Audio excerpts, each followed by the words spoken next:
You was on the run or no? It's better not to. The answer is it's better not to. However, Like, what if that makes us run more? Yeah. what do you want to Listen to acapella. It's so bad. Yeah, it sucks. It's pretty bad. Yeah, it's really Like bad. a tonic. We listened to one song that was actually good. Yeah. Okay, guys, you ready? We can continue this out. You want to do the Yeah. start of okay, let's go. It's perfect. So.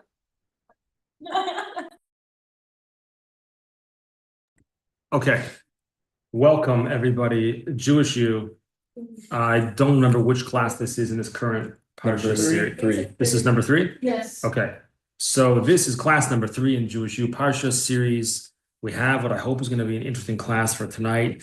This week's Parsha is actually 2 Parshas, Tazria and Metzora.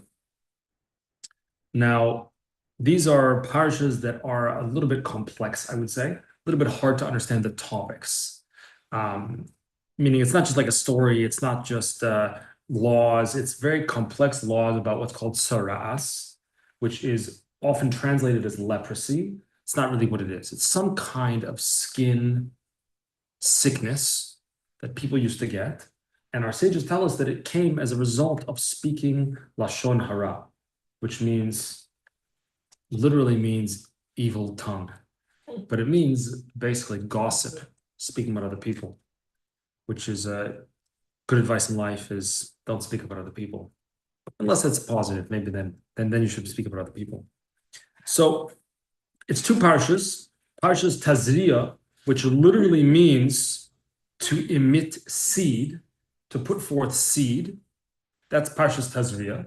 And the bulk of Parshas Tazria talks about the laws of tsaras, of leprosy. Again, it's not actually leprosy. Like if you look up leprosy on Wikipedia, that's not what it is. So. It doesn't exist nowadays. So we'll just call it tsaras. Is that okay if it's called tsaras? Yeah. It's leprosy, it's not actually leprosy, whatever. Tsaras, this illness that comes as a result of speaking lashon hara, speaking evil gossip from another person. What it basically is, there were different types of blemishes, various colors and strange appearances that could happen on the person's skin, could happen in the person's clothing, could happen in the person's house. Okay, we're not going to go into all the details of that. It's a little bit complex, although there are some interesting ideas here that we're going to try to uncover. So, Parshas Tazria, which is the first parsha for this week, means seed or emitting seed. And it actually, the simple reason why it's called that is because the beginning of the parsha talks about childbirth, when a woman gives birth to a child, and some of the laws. It's really only 8 verses, actually. The first 8 verses talk about childbirth, that a woman, you may or may not know this, after a woman has a baby, she becomes what's called nida, she becomes ritually impure, and at a certain point after having the baby, she would have to immerse in a mikveh, even though the standard way that we generally, when we hear the word nida, when we hear that the woman becomes nida, we typically think of that as a result of a woman getting her menstrual cycle, which is the most common way that it happens. However, a woman also becomes nida, which means basically sexual relations with her husband are forbidden, can also become nida not just by her menstrual cycle, but also by having a baby. Okay, there are other ways as well, but that's a separate, not for tonight's discussion. So it's only the first 8 verses of this week's parsha that speak about childbirth. The rest of it talks about the laws of tsaras. It looks like this, it looks like that. What do you do? Then the next week's parsha, oh look, I flipped to it perfectly. Oh, we have cute pictures. That's I like this chumash. You ever used this chumash before? The Aryeh Kaplan Living Torah. I really like this chumash. Not Chabad, no. I like the translation. I like the notes, and we get pictures of cute little birds. Why are the birds here? Anyone know why the birds are here in Parshas Metzora? Parshas Metzora, the birds are there is because Parshas Metzora, which again, sometimes the 2 parshas are read separately. This week, this should not be read together. Parshas Metzora does not talk about the impurity of the Metzora, the person who has leprosy, tsaras. It talks about how he becomes pure.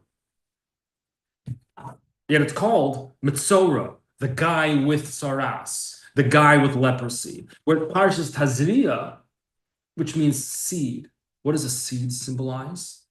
Growth, yeah. Growth, a fresh start, a new chance, a new opportunity. That talks about the laws of impurity of tsaras. Yeah. For the nida thing, like they have to wait a week after childbirth, like So that's a very good question. So the answer is that what is done practically in terms of halacha today, and this is across the board, this is not a Chabad thing, this is not an Ashkenazi thing, it's not a Sephardi thing, across the board, is that exactly what it says in the Torah is not what we do, because there's other factors involved as well. So what it means in plain English is that, first of all, technically it depends if a woman has a boy or a girl. That would determine the length of time that she would be nida and therefore forbidden to her husband, sexual intimacy. Is a girl like longer? Yeah. Wait, that's why good. did that matter? That's a good question. Why does it matter? Hold that thought for a second. A boy is 7 days, a girl is 14 days, which would mean technically, from a strict reading of the Torah, that if a woman gives birth to a baby boy, for 7 days, she has to not be sexually intimate with her husband, and not just sexually intimate, but also even any physical contact at all. And then after 7 days, she could immerse in a mikvah, and then they could resume intimacy. However, practically speaking, I'm not going to say that's impossible, because I don't know if anything's impossible in the world, but it's impossible. It will never ever happen.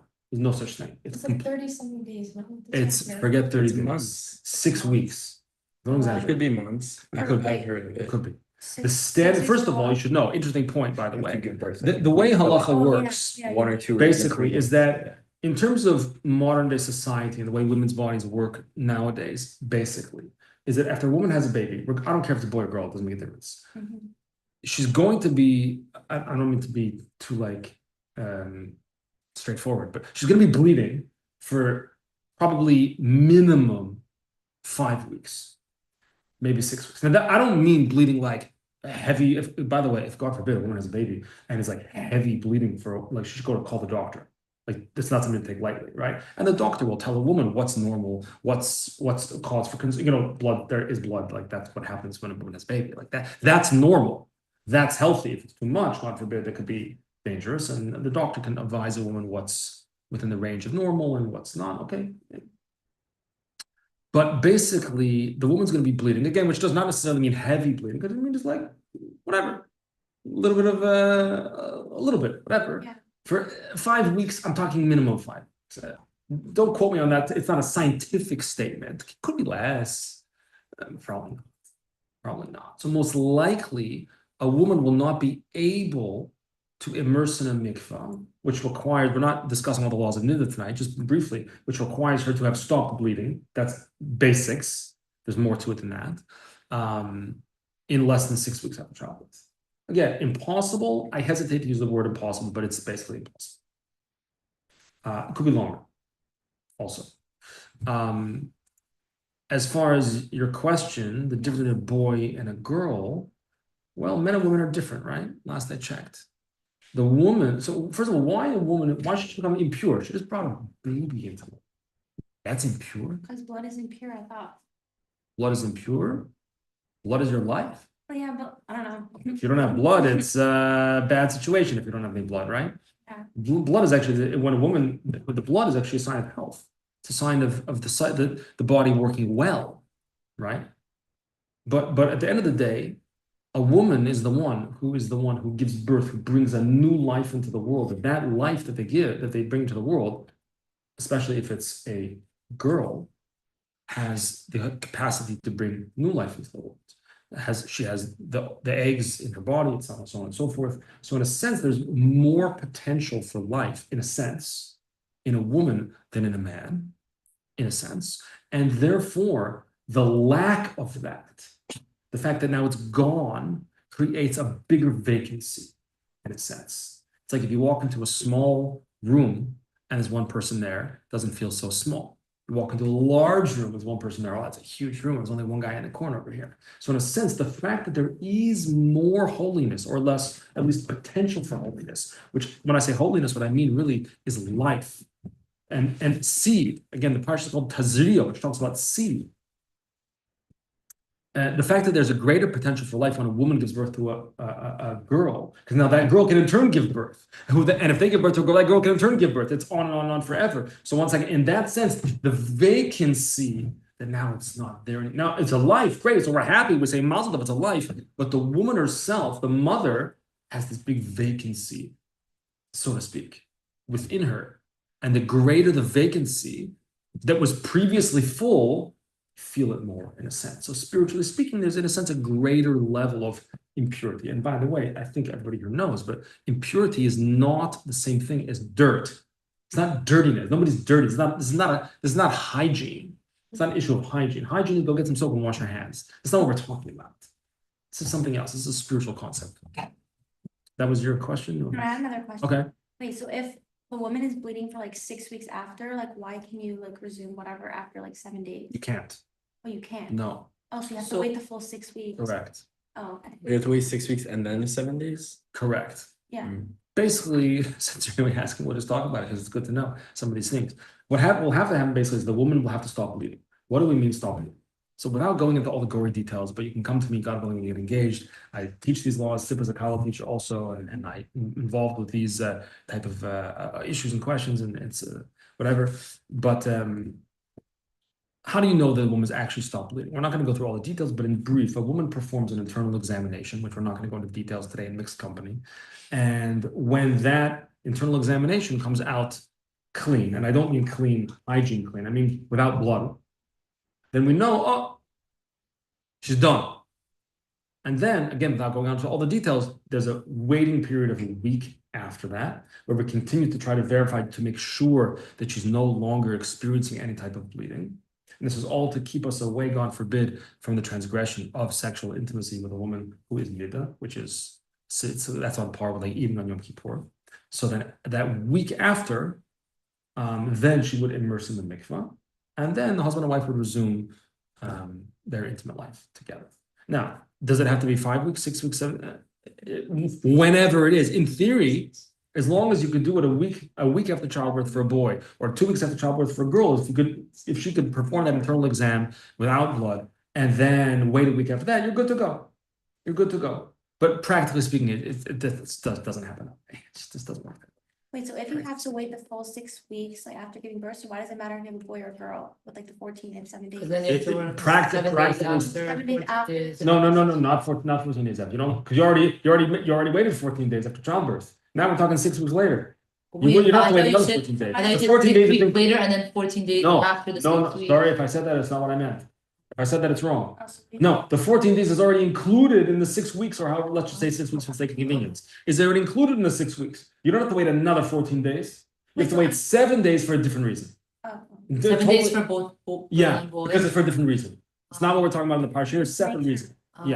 Yeah, basically. That's in brief, basically. So it doesn't matter. It's for. Practically speaking, it doesn't matter. Oh, okay. In terms of 2026, it makes no difference. Now, by the way, just as a point of interest, that when a woman has a baby, the doctor is going to tell her, do not resume sexual relations with your husband for at least 6 weeks. The doctor's going to tell the woman that anyway. They want to give the woman's body a chance to recover. Anyway, we spoke about these enough. We could speak about it more, not in mixed company. Women with my wife and men with me. Certainly more in details if anyone's ever interested or wants to know more about it. You don't have to be engaged if you want to just understand more about it. Reach out to Tzippa. She's very knowledgeable in this area and so forth. Okay. Well, how did we get on this? Oh, because the name of the parsha is Tazria, which means seed. Seed signifies like it's a growth. The spring, you go outside, you're on campus, you saw the magnolia trees. You know what the magnolia trees are? Yeah, so nice. Yes, you get about 2 weeks when they're in bloom. But when they are in bloom, they are something else. Yeah, it's gorgeous. You got to go and you got to look at them. They're amazing, the flowers. The 2 kinds, right, on campus. There's the ones that are mostly white, like a pinkish, and there's the ones that are like a dark pink. Beautiful flowers. I love those trees. Magnolia trees, beautiful. You have the daffodils blooming. You have the tulips blooming. Those are the early blooming flowers. Sounds like the ice maker, maybe. But so seed represents growth. You have the whole parsha, other than the 8 verses at the beginning that talk about childbirth. The whole parsha after that is all about impurity, and it's all about the tsaras that comes from lashon hara. It's all about this evil, terrible stuff. So what's going on over here? You'd think that the seed would be about growth. So that's my lead-in question. Now, I hope everybody is ready for Kabbalah, because we're learning some Kabbalah tonight. Is that okay with you? Okay, I have this book here. I haven't busted this out in a while. This is called the Sefer Yetzirah, which means the book of formation. And the Sefer Yetzirah is, here's my top secret prop. I'm not ready to show the prop yet. Prop is secret. The Sefer Yetzirah is one of the earliest works of Kabbalah, and it is attributed to Avraham Avinu, to Abraham, as having written it. And there's numerous commentaries in this printing of the Sefer Yetzirah from some of the great, so the Ramban, that's Nachmanides, Saadia Gaon. I'm just saying some of the names maybe you've heard of, Saadia Gaon, the Ravid. There's, I think, also a commentary here from the Gra, the Vilna Gaon. Yes, there is. So I want to read to you, and this is again one of the earliest works of Kabbalah, and you see that over there, that design on the wall over there, circle. Yeah. That's what we're going to learn about right now a little bit. So in the second chapter, in what they call the Mishnahs here, it's not actually a Mishnah, they call the Mishnah 4. It says as follows: there are 22 letters, 22 letters in the alphabet, right? That's not including the double letters, like the letters that have like a mem, and you have a mem sofit, right? So not including those. The base letters, there's 22 of them. And it says this is the 231 gates, which is what that wooden piece of art is. Those are the 231 gates. By the way, that was designed by a woman named Rachel Udkov, who used to be in Queens, used to come to our Chabad house. I met her. You met her? Oh, you did, that's right. And She told me this thing. yeah, she lived in Tzfat for a while, and so we actually bumped into her. It was amazing. My wife and I, 2 or 3 summers ago, I said to her, "Let's go to Eretz Yisrael for the summer." She's like, "What? That's crazy." But I said, "Okay, let's just do it." We booked tickets, me, Tzippa, and Zalmi. Just my little son. We went to Israel for 2 weeks, just the 3 of us. The other kids were in camp or yeshiva, whatever. And we rented an Airbnb in Tzfat for a week and an Airbnb in Jerusalem for a week. It was amazing. So we were in Tzfat, and this Airbnb, by the way, was like the greatest place I've been in my entire life. It was unbelievable. Huge window. Like the window was the size of the wall, an archway, like old. Was it old? Yeah. in? Was it the inn? No, it was a private Airbnb, and it was looking out of the mountains. It was unbelievable. But anyway, it was somehow my wife found out that this Rachel Udkov was in Tzfat. So she calls her out. "Where are you?" She tells her address. Literally across the street. Like, and you know the street. You know how big the streets are in Tzfat, right? They're like this wide. So we were here, and she was like here. So anyway, so she had in the old city. Yeah. I dream about that place. But so this is her, and she does Kabbalistic art with wood, and anyway, so she made this artwork, and we got it from her then. We bought it from her. That was when we had actually just bought this Chabad house, like a week before, then we flew to Israel. So when we were there and we met her and we saw this beautiful art, I said to her, "Oh, this is the first thing we're going to purchase for the Chabad house." We bought it. So the source from that is right here in Sefer Yetzirah. 231 gates. What does that mean? In brief, 22 letters, right? I'm not so good at math. You'll try to keep up with me. 22 letters. And the Sefer Yetzirah says elsewhere that one letter is called a stone, and 2 stones build a house. That's how you build a house, right? Take a stone, you put another stone, and then another stone, and you build up stones, and that's especially in Tzfat. The buildings are made out of stone, right? So what does it mean? The letters are stones. So one stone is an aleph. Put it together with another letter, let's say the letter bet, you have a word. Aleph bet is Av, father. So now these combinations don't have to necessarily spell actual words, but an aleph, which is the first letter of the aleph base, right, can be combined with how many other letters? There's 21 other letters. So you have and itself. So aleph combines with itself, and you have aleph aleph. Then you have aleph bet, aleph gimel, aleph dalet, Then you have bet aleph. Bet bet, bet gimel, gimel gimel, gimel dalet. Then you have gimel aleph, gimel bet, gimel gimel, gimel dalet. You following me? If you do that, 231 combinations, and that's what that is demonstrating over there. So here the Sefer Yetzirah says there's 231, calls them gates, Gates, 231 gates. It's a spiritual concept, and it says as follows. So what we're kind of accessing now is the ability to recognize that the letters are in a sense interchangeable. And the letters can be shifted around in a sense to teach us about some of the truths of reality. Now, I'm not saying you could just switch letters around and be like, "Oh, that must mean such and such." There are traditions about how to switch things around, so to speak. But one thing is when we notice that a word has the same letters, but spelled differently. And it's a different word, but the same letters. That's like different stones, just arranged differently. So the Sefer Yetzirah says as follows. Ein b'toiva l'mayla me'oinig. There is nothing good. There's nothing better than oneg, aleph, nun, gimel, oneg, which means pleasure or delight. Ve'ein bera'a, and there's nothing worse. Ve'ein bera'a lamata min nega, and there's nothing worse than nega, nun, gimel, ayin, which spells blemish. Now, here's my prop for today. Ready? Here's my prop. See the prop? See it? Mhm. Yes. See it? What is this? What is this teaching us? The word on top spells nega, nun gimel ayin, which means a blemish. A blemish. Which blemish? Well, in our parsha we read, tzaras. Yeah. Right, the blemish of tzaras, again, quote unquote leprosy. And take those same letters, nun, gimel, ayin, same letters. Look, the nun and gimel are still next to each other. We just took the ayin, we switched. Oneg means pleasure or delight.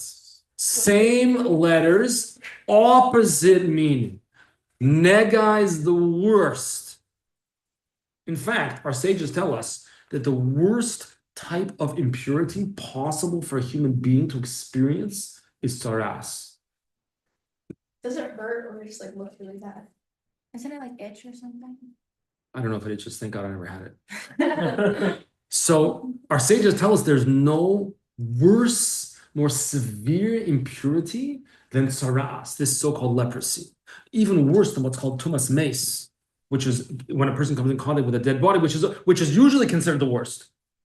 However, our sages point out that if a person has tzaras, God forbid, they're not allowed to live in the Jewish camp. They have to go outside of every single Jewish camp. Camp meaning like in terms of the desert, where there was a whole arrangement of how everybody would camp in the desert. They'd have to go out, all of them, as far away as possible. Get out of here. We can't be anywhere near you. No contact with you. You must go outside all of the three camps. That doesn't exist by any other impurity in Judaism. Right? We were talking about nida before. Woman was nida. You don't kick the woman out. She's nida. Okay, good. So she's nida. Fine. So no intimacy. Fine. You don't kick her out. Or even a person comes in contact with a dead body. Right? Like Jewish people carried Joseph's bones out of Egypt. They came in contact with a dead body. They became ritually impure. Okay, we don't kick you out for that.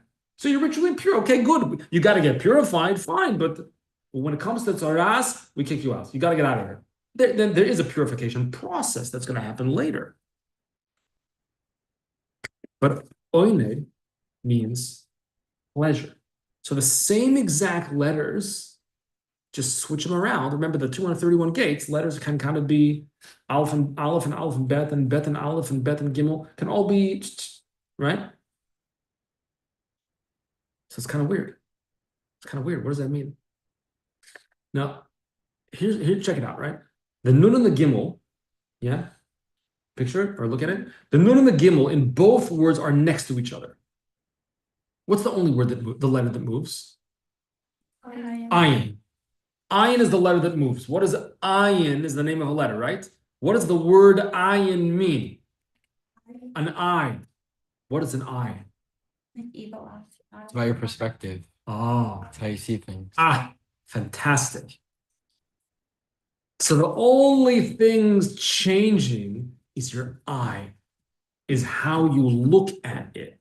And when it comes to a nega, to a blemish, to impurity, the ayin, my perspective, is at the end of the word, which means that I'm allowing my perspective to be shaped and created by what's around me, rather than me determining the person. But with oiling, with pleasure, my ayin, my eye comes first. My perspective comes first, founded and based on Jewish perspective and Torah perspective and mitzvah perspective, not because people say things whatever they want to say and the movies say whatever they want to say and whatever it is. No, the ayin, my eye, my perspective, how I look at it comes first. I'm going to decide how to look at it. Or another way to think about it, if you think about it in terms of right and left. Nega, the blemish, the ayin, my eye is on the left. Oinig, pleasure, my ayin, my perspective is on the right. There's the right eye and the left eye. Why do you have two eyes for? Why didn't God create you? He created you with one mouth, right? Why did God create you with two eyes? There's different answers to this question, by the way. It's their hearts. Okay, yeah, that's good. Double.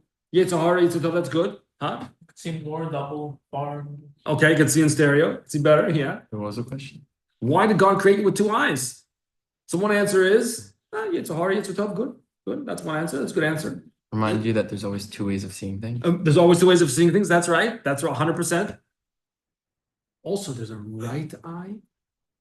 In Kabbalah, the right symbolizes kindness, chesed.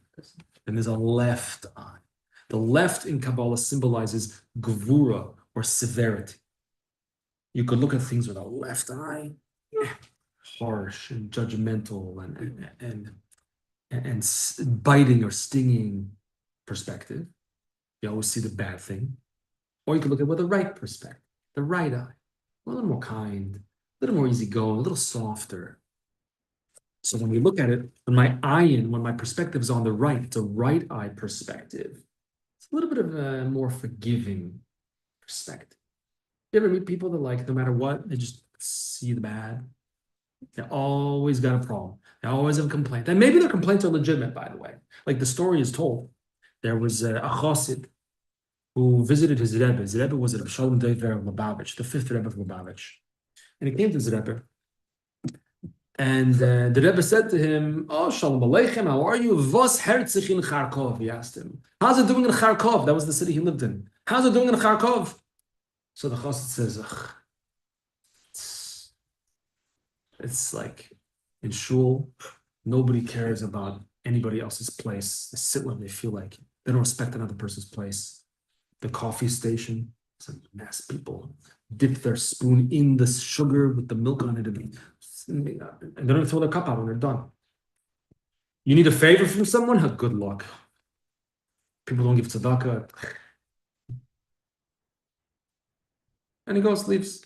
A while later, another chassid arrives, also from the same town of Kharkov. And the Rebbe says to him, "Shalom Aleichem, how are you? Vos herzich in Kharkov?" Says to him in Yiddish, "No, what's doing in Kharkov?" The chassid says, "Oh, let me tell you, the people in shul are so welcoming. They welcome you in. Hey, have a seat here. Have a seat wherever you want to sit down. No problem. Have a seat. You're welcome here. If you need a hand, everybody jumps to help you. No problem. Everybody's happy to help. And the coffee station is always coffee. No matter when you come, there's coffee, there's tea, the hot water. Someone there makes sure it's always full. It's always what you need. People are so warm and welcoming." The Rebbe reached into his pocket and handed this chassid a golden coin. Later, the first chassid heard through the grapevine what happened. And he had a little bit of, the other guy got a golden coin. And he was a little bit upset. He goes to the Rebbe and he had some chutzpah. "Rebbe, how come you gave him a gold coin and give me a gold coin? You asked me a question. It's not like I lied. I told you the truth. I told you exactly the way it is. Why don't I get a gold coin?" I told the truth. The Rebbe says to him like this. He says, "What? You think I don't know what's happening in Kharkov? You think I don't know? I wasn't asking you to tell me what's happening in Kharkov. I know what's happening. I was asking you, which Kharkov do you live in?" And you answered, which one you live in. The bad one. That's where you live. The other guy lives in the good one. You choose. Where's your eye? Where's your eye? Is it on the right or is it on the left? Are you looking at it with a forgiving perspective, or are you always looking to? So I want to share with you one more story and we'll wrap up if that's okay. This story is a heavy story, so I'm just preparing you in advance for a heavy story, okay?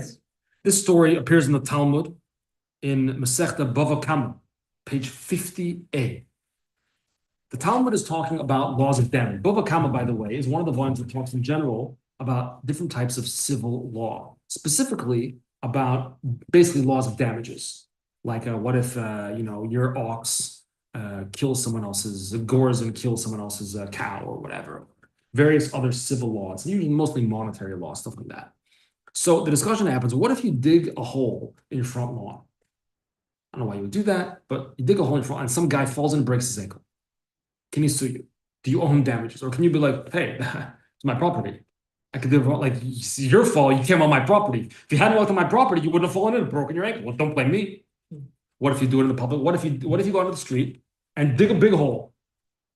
Like, what? I can't dig a hole. and some guy falls in. What if you covered the hole? While he's in it. No. Okay, this was what the Talmud was discussing. The laws of a hole or versus making a pile of things in the middle of the road. Someone bumps into it and gets hurt. In the course of these laws, the Talmud pauses for a minute to tell us a story. You're smiling. You know the story? No. Are you ready for the story? Yeah. Okay. It's about a famous sage in the Talmud named, maybe you've heard of him before, Chanina ben Dosa. Chanina ben Dosa was renowned through the whole Talmud for working miracles. Whenever they needed a miracle, they would go to Chanina ben Dosa. They'd be like, you gotta help us. Can you like work your magic or whatever you do exactly to make miracles happen? And he was always like, okay. Anyway. Oh, the background of the story, very briefly, is that I think everyone here knows there's 3 pilgrimage holidays a year, right? We just had one of them, Pesach, Shavuos, and Sukkot, right? Those are the 3 times a year when it used to be in the times of the Beis Hamikdash, times of the temple, Jewish people would travel to Israel, to Jerusalem specifically, right? So they didn't have, there were no Ubers, they had to walk. Maybe you had a camel, you walked, took a long time, right? Where'd you get water from on the way? A lake. Yeah, there's not too many lakes in the desert. Anyway, so there was a guy, Nechunya Choifer Sichim, Choifer Boiris, Choifer Sichim. His name was Nechunya, and he would dig ditches, and caves in the public, open to the public, in order that there would be wells of water for public use. So there was no 7-Eleven to get a Slurpee. They would be walking on the way from wherever they came from. I remember Jerusalem is top of a mountain, right? It's hot, you get high, so he would dig holes, he would dig wells, and this way there would be water. He would help provide water for all the people coming up to Jerusalem to celebrate the Yom Tov. That's what he did. An incident occurred involving the daughter of Nechunya, the ditch digger. An incident occurred involving the daughter of Nechunya, the ditch digger. She fell into a large cistern. Cistern means a well, basically. She fell in. They couldn't get her out. It was too deep. They couldn't get her out. They came and informed Rabbi Chanina ben Dosa of what happened. Your daughter fell into this pit and we can't get her out. So you better pray. And we knew if Chanina ben Dosa is going to pray, it's going to work. They say, get up, pray. So an hour had passed and he says, Shalom. It's fine. Everything's good. It's peace. It's good. It's no problem. She was still in the ditch, by the way, still in the hole. A second hour passes and he says, Shalom. Not shalom like hello, but shalom like peace. Everything's good. We got nothing. Like, he wasn't stressed. No anxiety, no stress. What do you think? A normal parent. Your kid's at the bottom of the ditch. Well, we can't get them out. The parents are going to freak out. He says, Shalom. It's no problem. We're good. After the 3rd hour, he says, she got out of the well. She's out. What did they ask him? How did you know? How did you know? Who brought you up out of the well? They asked the girl. They went to the girl first and they say, who brought you up out of the well? How'd you get out? We tried to throw around your rope, whatever we tried to do, nothing worked. How did you get out? So she says, a male sheep, a ram appeared. And with the ram was an old man leading that ram. Who do you think the old man was? There was an old man leading, there was Abraham, it was Avram Avinu, an old man leading the ram, and he pulled me out of the well, pulled me out of the cistern. That's how I got out, the girl says. So now they go to Chanina ben Dosa and they're like, yo, are you a prophet? How did you know? You said shalom. Then you said another hour later, shalom. Then you said, oh, she's good. She's out. No problem. She's already out. How did you know? Are you a prophet? How did you know she got out? So Chanina ben Dosa says, an interesting phrase, Lo novi anochi v'lo ben novi anochi. I'm not a prophet. I'm not the son of a prophet. Meaning, I ain't got nothing here. I'm not a prophet at all. But I said to myself the following.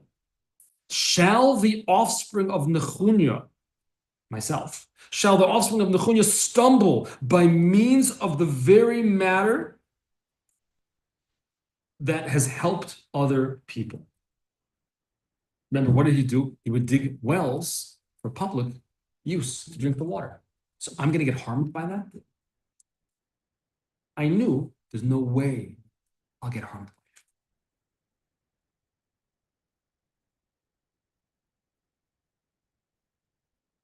Questions or comments so far? Now, that's actually not the end of the story. The end of the story is very, very tragic. And that's why I'm sharing it with you today. The story's good so far, right? Yeah. The next line in the Gemara, you won't even believe it. The next line says, Omer Rabbi Acha. Rabbi Acha says, even though Nechunya himself made sure that other people had water to drink from, and he was so sure his daughter would not be harmed in a well that he had dug to provide water for other people, you know what happened? Afal pichein meis benoi b'tzama. His son died of thirst. No water. Tragic. What happened from the beginning of the story to the end of the story? In the beginning of the story, Nechunya is like, we're good. I provide water for the people. I dug that well. My daughter's going to be harmed in there? She won't be harmed. And then Abraham comes along. Where does Abraham come from? He's not even alive. Where does Abraham come from? Takes her out. And then his son dies from the same thing. His son does it. What happened? You hear the question? It's not just a tragic story. It's the story contradicts itself. So I read today, I actually heard from a rabbi in Israel. I listened to his classes, and I looked it up in the actual source. It's a commentary on the Gemara called the Shita Mekubetzes, whose name was Betzalel Ashkenazi. That was his name. And even though his name was Ashkenazi, he actually lived in Egypt. You know who he studied together with? The Arizal.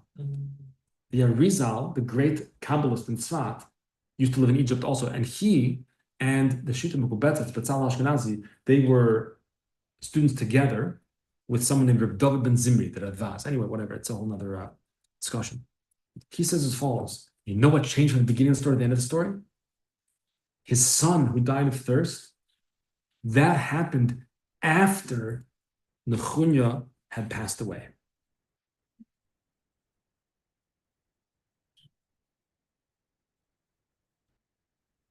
Meaning, I'm sorry, after Hanina ben Dosa had passed away. After Hanina ben Dosa had passed away. And there was no longer someone there to look at it. Where's my trough? There was no longer someone in the world who had the ayin first perspective. There was no longer someone in the world who looked at it positively. So that's what changed from the beginning of the story to the end of the story. In the beginning of the story, the girl was fine because Hanina ben Dosa was like, I'm sure nothing bad is going to happen. I'm not a prophet, I'm not the son of a prophet, but I know that nothing will harm this person. The very thing that he does to help people won't lead to his harm. And the girl is fine. She's saved by Avraham Avinu. But then Hanina ben Dosa passes away. And after that, Nechunya ben Akana's son dies of thirst. Not Nechunya ben Akana. Nechunya, the one who dug the wells, dies of thirst because there's no longer someone to find a positive perspective. It's intense a little bit, but the message is there, I think. It's an intense message, but the message is there. Nega and oneg, a blemish versus delight. Sometimes it may be hard to tell the difference. And maybe that's why the name of the parsha that talks about the blemishes is Tazria, a seed. The seed is growth. The blemish can lead to growth. There could be a pleasure, a delight in the blemish. I don't wish the blemishes on anybody. I don't wish anybody to fall into a cistern in Jerusalem. And we don't wish that on anybody. But maybe there's a way when we do encounter a well that we think we can't get out of.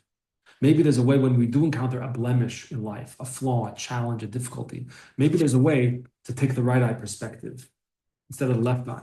You're the guy that lives in the Kharkov where there's always coffee at the coffee station, where everything is always available. There's always a seat for you. Not to deny the struggles or the challenges, but to be able to focus and look at the positive. Questions or comments? Okay.